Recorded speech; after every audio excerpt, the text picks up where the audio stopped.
Hyper-realistic 8K cinematic scene of Lilith at the moment she is cast out of paradise, with tears of rage and defiance in her eyes. Her expression a mix of heartbreak, fury, and unbroken pride. She stands on the edge of Eden, the golden light of paradise fading behind her into a stormy, desolate wilderness ahead. Her long dark hair blows wildly in the wind, her ancient Mesopotamian-inspired gown torn and flowing, symbolizing her rejection. Behind her, the gates of Eden close with towering, blazing angels wielding flaming swords, their wings outstretched in judgment. The ground around her is scattered with fallen flowers turning to dust, representing the erasure of her story. The sky is split, half radiant paradise, half dark clouds with flashes of lightning, capturing the tension between divine authority and female rebellion. The overall tone is emotional, intense, and symbolic, showing her as the original feminist figure who refused to submit and paid the ultimate price. Close-up, full emotional detail, with cinematic depth of field and dramatic lighting. The story of Lilith emerges from the shadows of ancient texts, a narrative deliberately obscured yet never fully erased. Her tale begins in the primordial garden, where according to Jewish mystical tradition, she was Adam's first companion, created not from his rib but from the same earth as him. This fundamental equality in their creation forms the cornerstone of Lilith's rebellion and the threat she posed to established patriarchal order. In the most compelling accounts from the medieval text known as the Alphabet of Ben Sira, Lilith's transgression was deceptively simple yet profoundly radical. She refused to lie beneath Adam during sexual intercourse. "We are equal," she declared, "for we are both formed from the same dust." This seemingly modest demand, physical equality in intimacy, represented something far more dangerous to the emerging social structures of the ancient Near East. It wasn't merely about sexual positioning. It was about challenging the very notion that women were inherently subordinate to men. When Adam attempted to force his will upon her, Lilith took an unprecedented step. Unlike Eve, who would later be portrayed as easily tempted and submissive, Lilith uttered the ineffable name of God, a powerful act of spiritual defiance, and fled Eden entirely. This marked the first act of female liberation in Western religious mythology, a woman choosing exile and hardship over subservience. Her willing departure from paradise demonstrated that freedom was more valuable to her than comfort achieved through submission. The implications of this narrative were revolutionary and deeply threatening to ancient religious authorities. If the first woman was created equal to man and justified in demanding equal treatment, the entire foundation of patriarchal religious structure would crumble. What's particularly telling is how Lilith's refusal to be subservient became transformed in later interpretations into a sexual transgression. By associating female independence with sexual deviance, religious commentators effectively weaponized sexuality as a means of controlling women's behavior. The Zohar, the foundational work of Jewish mystical thought, took this demonization further, transforming Lilith into a mother of demons who seduced men in their sleep and strangled newborn children. This evolution of her character reveals a pattern repeated throughout history. Women who refuse to conform to prescribed gender roles become reimagined as monstrous threats to societal stability. The progression from woman who demands equality to demonic child killer demonstrates the extreme measures patriarchal systems would take to discourage female rebellion. What makes Lilith's absence from canonical scripture so telling is precisely what it reveals about the anxiety she provoked.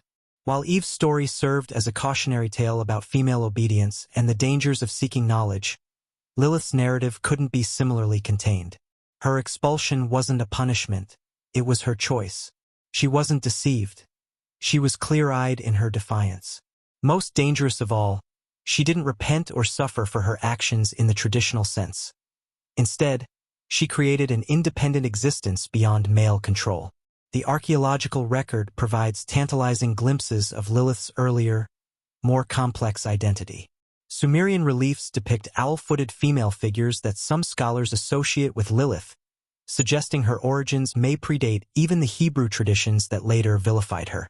These representations hint at an ancient goddess gradually transformed into a demon as patriarchal religions supplanted earlier female-centered spiritual practices.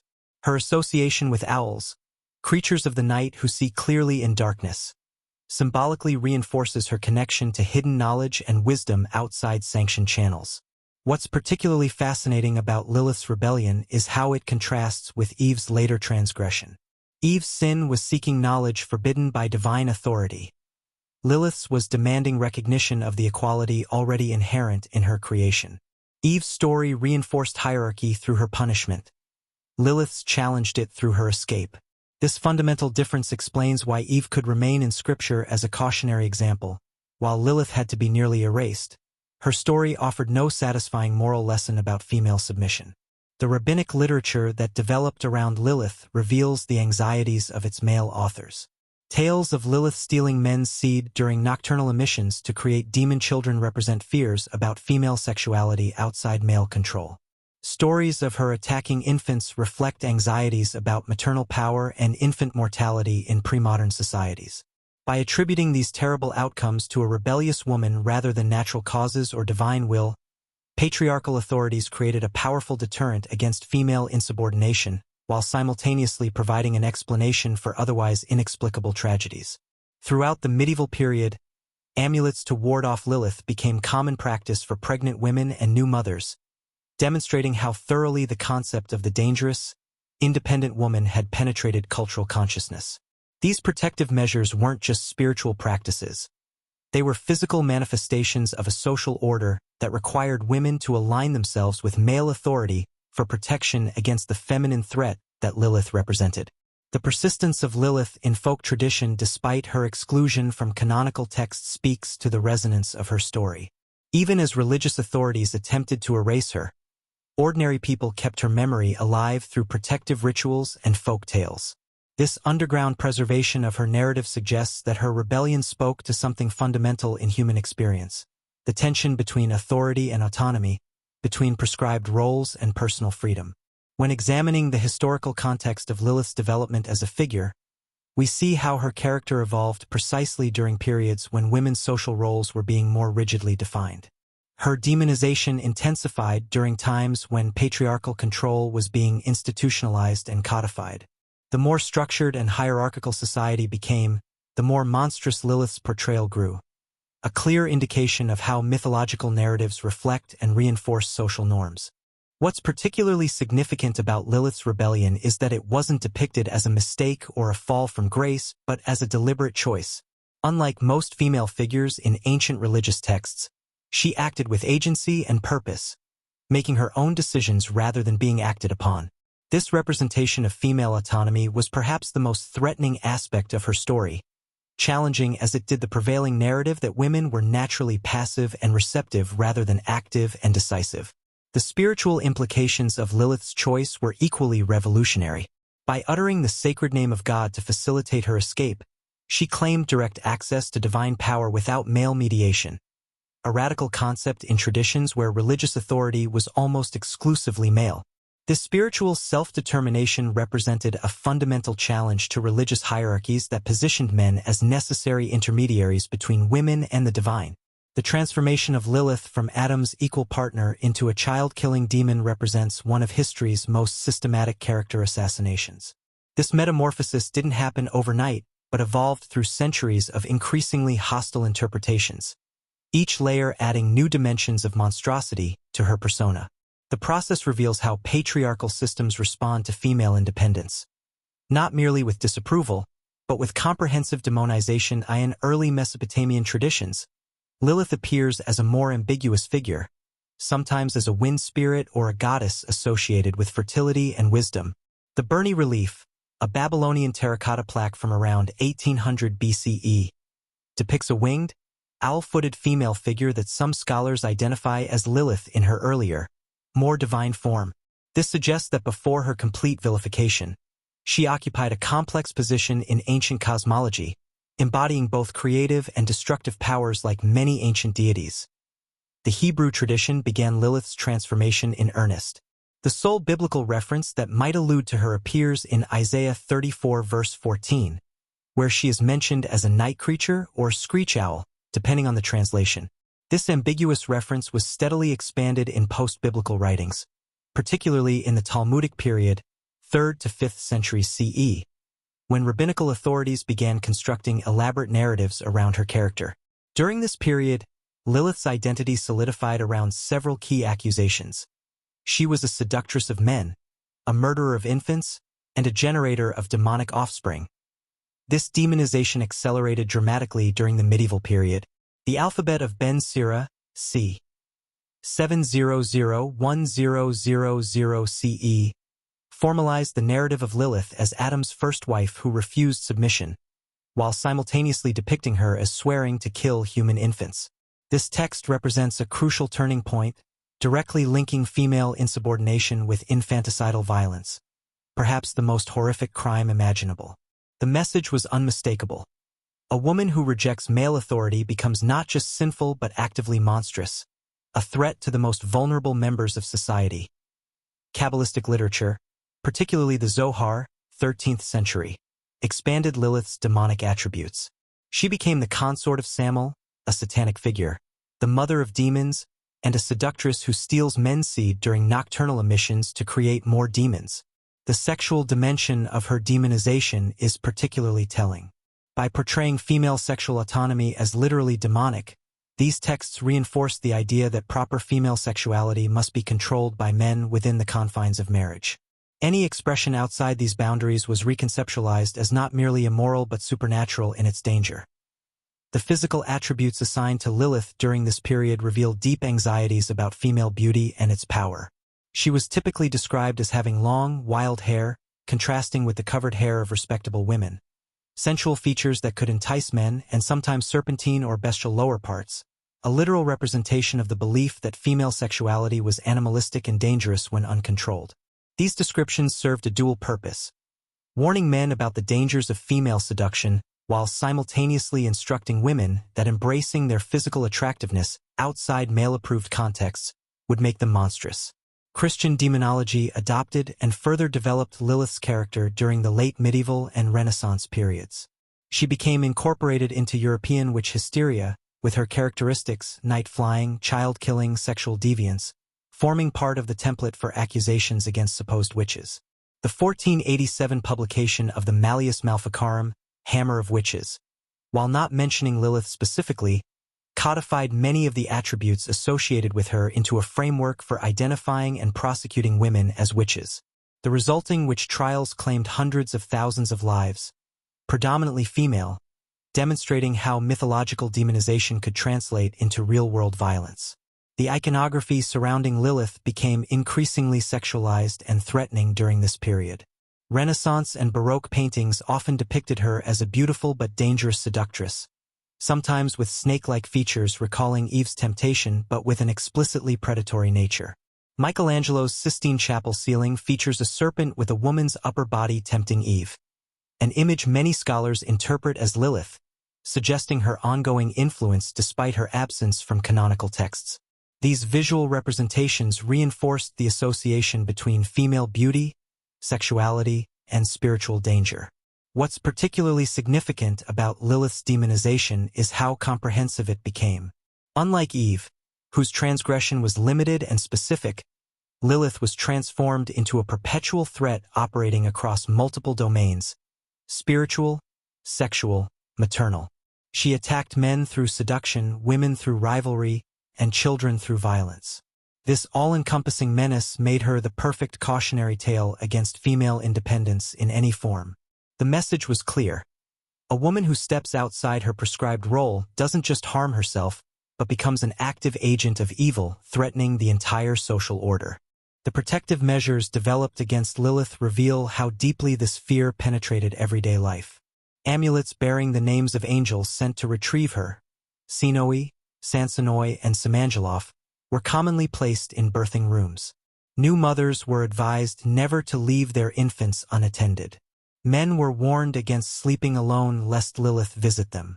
These practices weren't merely superstitious but served as constant reminders of the supposed dangers of female power unleashed.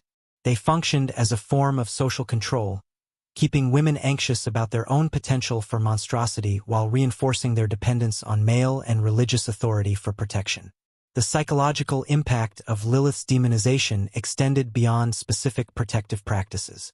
By transforming the first woman who demanded equality into a child-killing monster, religious authorities created a powerful subconscious association between female autonomy and violence.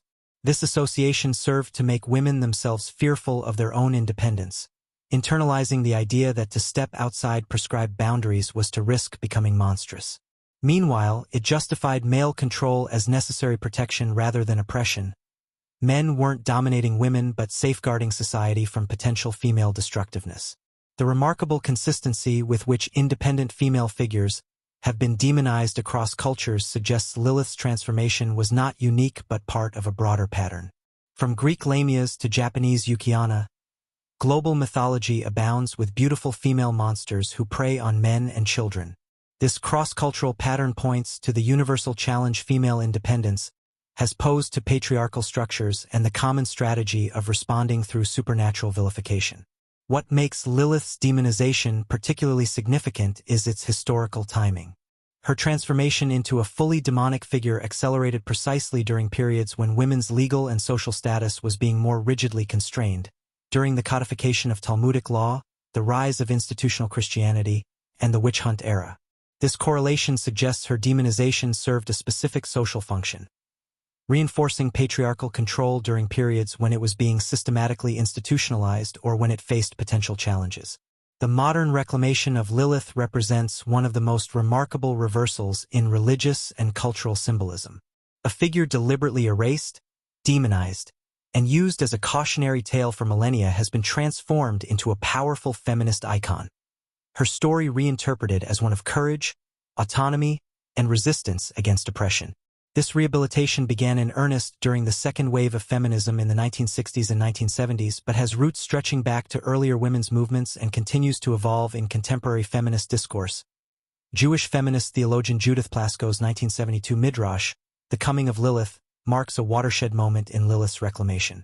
In this revolutionary retelling, Lilith returns to the garden not as a demon, but as a liberator who befriends Eve, sharing with her the knowledge of life beyond Eden's walls. This narrative reversal transforms Lilith from Adam's antagonist into Eve's ally, suggesting that female solidarity can overcome patriarchal divisions. Plasko's work didn't merely rehabilitate Lilith. It reimagined her as central to a feminist understanding of religious tradition, challenging the notion that women's spiritual identity must be mediated through male authority. The 1976 establishment of the Jewish feminist magazine Lilith further cemented her status as a symbol of female empowerment within a religious context. By naming a publication dedicated to Jewish women's voices after this excluded figure, its founders explicitly linked contemporary feminist struggles with Lilith's ancient rebellion.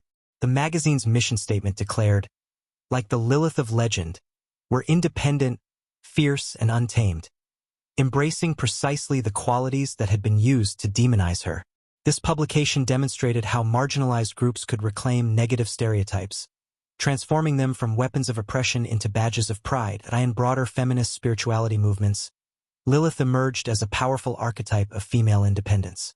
Women's spirituality circles, goddess worship traditions, and feminist witchcraft covens incorporated her as a patron of female autonomy and sexual freedom.